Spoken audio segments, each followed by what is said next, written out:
যোৱা 24 জুন সোমবাৰে জাগিৰোডস্থিত শিলভাঙাত উচ্ছেদ অভিযান চলোৱা হয়। নিষ্ঠুৰ ৰজাই বুলডোজাৰ চলালে অসহায় প্ৰজাগণৰ ওপৰত, ভাঙি দিলে তেওঁলোকৰ ঘৰবোৰ, নষ্ট কৰি পেলালে আচবাব, তছনছ কৰি দিলে বহুতৰে সপোনবোৰ। যেন জনতাৰ প্ৰতি অকণমানো দায়বদ্ধতা নাই চৰকাৰখনৰ। সৰ্বস্তৰৰ নাগৰিকৰ জীৱন আৰু সম্পত্তিৰ নিৰাপত্তা সুনিশ্চিত কৰাৰ লগতে তেওঁলোকৰ অন্ন, বস্ত্ৰ, বাসস্থানকে ধৰি মৌলিক চাহিদা পূৰণৰ শপত লোৱা চৰকাৰ আজি জনসাধাৰণৰ প্ৰতি উদাসীন। এই দয়াহীন চৰকাৰৰ শুভ বুদ্ধি উদয় হওক এই মুহূৰ্তত, তাৰেই কামনা কৰিলোঁ। লাহৰীঘাট সমষ্টিৰ হাজাৰ হাজাৰ নদীয়ে ভঙা লোক প্ৰায় ৩৫-৪০ বছৰ ধৰি জাগিৰোডস্থিত শিলভাঙাত বসবাস কৰি আছিল। গৰাখহনীয়াত সৰ্বস্ব হেৰুৱাই এইসকল ভাৰতীয় লোকে এছিয়া মহাদেশৰ অন্যতম বৃহৎ উদ্যোগ Hindustan paper corporation limited HPC নিৰ্মাণত শ্ৰমদান কৰিবলৈ আহি ইয়াতে থিতাপি লৈছিল। জাগিৰোডৰ শিলভাঙা পাহাৰৰ কাষতে থকা ৰেলৰ পৰিত্যক্ত আৰু অদৰকাৰী ভূমিৰ বন জংঘল পৰিষ্কাৰ কৰি প্ৰথমে জুপুৰিৰ দৰে এখন ঘৰ সাজি বসবাসৰ উপযোগী কৰি তুলিছিল।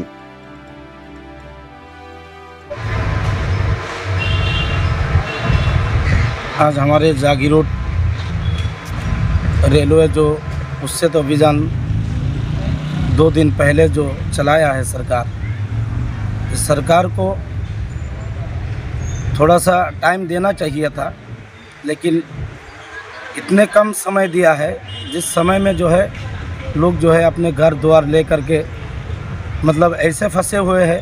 आज हमारे बच्चे जो है स्कूल जा नहीं पा रहे हैं, स्कूल के ड्रेस पहन के घर में बैठे हैं, लेकिन स्कूल जाने के लिए दिल ही नहीं करता है कि स्कूल जाए।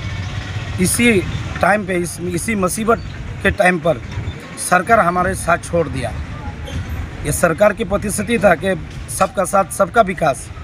आज हमारे साथ ये हुआ है सबका साथ सबका विनाश। आज जो हम देख रहे हैं कि हिंदुस्तान के अंदर ये जहाँ जहाँ पे उच्ছেদ हुआ है, ये सरकार जो है अपने दादागिरी में उतारा है। ये दादागिरी सरकार, ये बुलडोज़र जो सरकार हमारे ये हिंदुस्तान के अंदर आया है, जहाँ जहाँ जो है जब चाहे तभी जो है वो उच्ছেদ इधर कर रहे हैं उधर कर रहे हैं। तो हम सरकार को ये कहना चाहते हैं कि हमारे इतने गरीब जो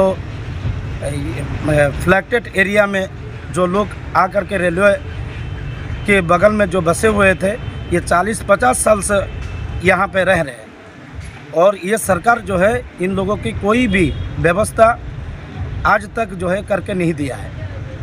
आज सब जो है जुमलाबाजी में आए हैं, लेकिन जुमला की वजह से हमारे जो है आज हमारे ये गरीबी की रेखा के नीचे जो लोग रह रहे हैं यहाँ, इन लोगों की ना खाना पीना कुछ भी नहीं है, कपड़े तक भी नहीं है। ये सरकार जो है अभी तक एक खबर भी नहीं लिया है। और इस सरकार को हम कहेंगे कि हमारे जो ये जागीरोड के पीयूष हजारिका साहब मंत्री है, उनको भी ये चाहिए था कि थोड़ा सा खबर ले, लेकिन ये नहीं है कि बल्कि पता नहीं है, अभी तक जो है खबर नहीं लिया है।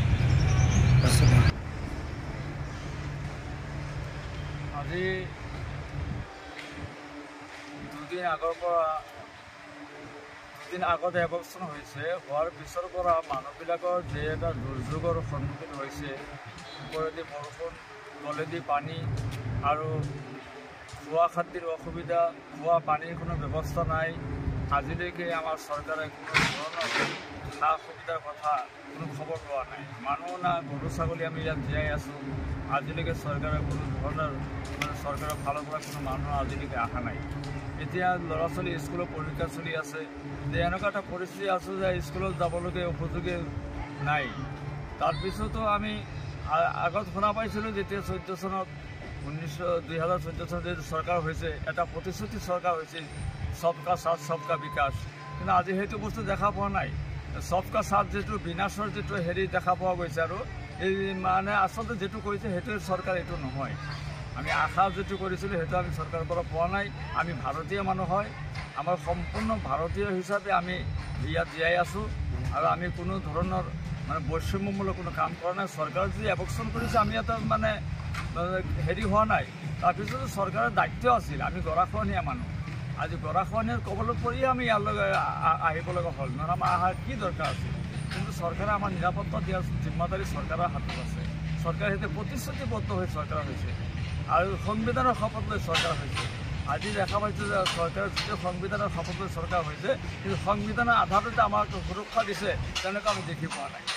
যাৰ কাৰণে আমি চৰকাৰক আহ্বান জনাওঁ যে এই দুৰ্ভোগীয়া মানুহবিলাক কণ কণ ল'ৰা ছোৱালীক বৰষুণত তিতি আছে, কোনো থকাৰ ব্যৱস্থা নাই, কোনো ওপৰত ত্ৰিপালৰ ব্যৱস্থা নাই, এনেকৈ গৰু ছাগলীৰ দৰে আমাক পেলাই থৈ গৈছে ভাঙি পেলাই, এইটো মানৱীয় চৰিত্ৰৰ মাজত নপৰে।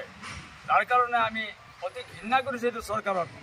আমি আৰু দুবাৰা সেইটো সবকা সাথ সবকা বিকাশৰ যিটো নাৰা চৰকাৰে দিছে সেই কথাটোকৈ ঘৃণা কৰিছোঁ। আমি মুঠতে আমি চৰকাৰৰ মানে বাট চাই আছিলোঁ যে চৰকাৰে আমাক কোনো ধৰণৰ এটা সুবিধা দিব, আৰু আমি যিটো পৰিস্থিতি বাধ্য হৈ আছোঁ, চৰকাৰৰ দায়িত্ব আছে, আমাৰ নিৰাপত্তা দিয়াৰ জিম্মাদাৰী চৰকাৰে লৈছে, আমাক সংস্থাপন দিয়াৰ জিম্মাদাৰী লৈছে। যিহেতু আমি গৰাখহনীয়া মানুহ, আমি ভাৰতীয় হয়, আমাৰ ভোটেৰে যদি চৰকাৰ হৈছে, আমাৰ নিৰাপত্তাৰ জিম্মাদাৰী কি চৰকাৰে লোৱা নাই নেকি? অকল আমাৰ ভোটৰ অধিকাৰ চৰকাৰে লৈছে নেকি? আমি অকল ভোট দি যাম চৰকাৰক, আমাৰ কোনো ধৰণৰ সা সুবিধা চৰকাৰে নিদিব, এইটো আমি যে মানি ল'ম, এইটোতো সম্ভৱপৰ নহয়।